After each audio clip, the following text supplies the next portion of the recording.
வாக்கு செலுத்தாதவங்களுக்கு என்ன பிரச்சனைன்னு ஒரு கேள்வி வருது. தேர்தலில் போட்டியிடுகிற வேட்பாளர்கள் மேல நம்பிக்கை இல்லையா? இல்ல இந்த நாட்டில் இருக்கிற ஜனநாயக இந்த அமைப்பு மீது நம்பிக்கை இல்லையா? இந்த கேள்வி வருது. அதனால தேர்தல் ஆணையம் சொல்றது 100 விழுக்காடு நம்ம வாக்கை செலுத்தணும். அதுல அது நான் என்ன நினைக்கிறேன்னா, குண்டு வைக்கிறது, கொலை செய்யறது, வருமான வரி கட்டாம வைக்கிறது, அளவுக்கு அதிகமாக சொத்து சேர்த்து அது கணக்கில் காட்டாம மறைக்கிறது, இதெல்லாம் தான் குற்றம், இதெல்லாம் தான் தேச துரோகம் அப்படிங்கிறது இல்லை. வாக்கு செலுத்தாம இருக்கிறதும் ஒருவித தேச துரோக குற்றம் தான், ஜனநாயக துரோகம் தான். அதை என் மக்கள் என் சொந்தங்கள் செய்யக்கூடாது. அது நிறைய பேர் கற்றவர்கள் தான் மற்றவர்களுக்கு வழிகாட்டணும்.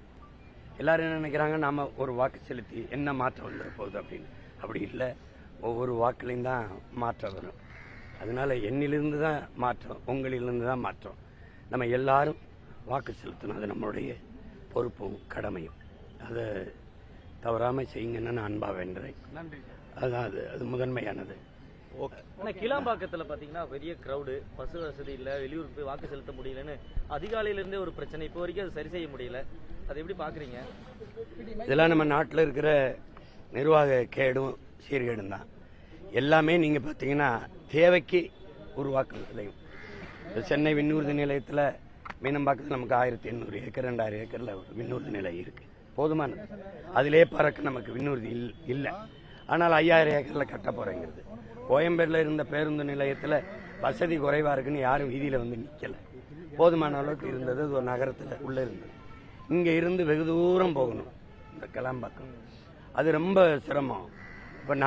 இப்ப எங்க ஊர் ஏலையாங்குடி பரம்பூர்ல இருந்து சிவகங்கையில இருந்து வரேன்னு வைங்கள, ஒரு 500 ரூபா பேருந்து கட்டணம் வச்சுக்கிறேன். அங்கிருந்து இங்கே வர ஒரு 500 ரூபா கட்டணம். இது கொடுமை. இது தேவையில்லது. பேராசை. ஒவ்வொன்றுமே நமக்கு இருக்கிற துறைமுகத்திலேயே வேலை நடக்கல. ஆனா நான் 6116 ஏக்கர்ல இது நான் துறைமுகம் கட்ட போறேன்.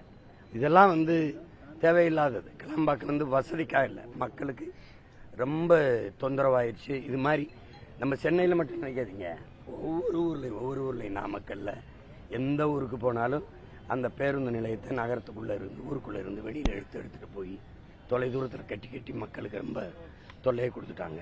எல்லா ஊர்லயும் இந்த பிரச்சனை இருக்கு. நாங்க எல்லா ஊர்லயும் மக்களோட நின்று போராடுங்கனால அதை சொல்றேன்.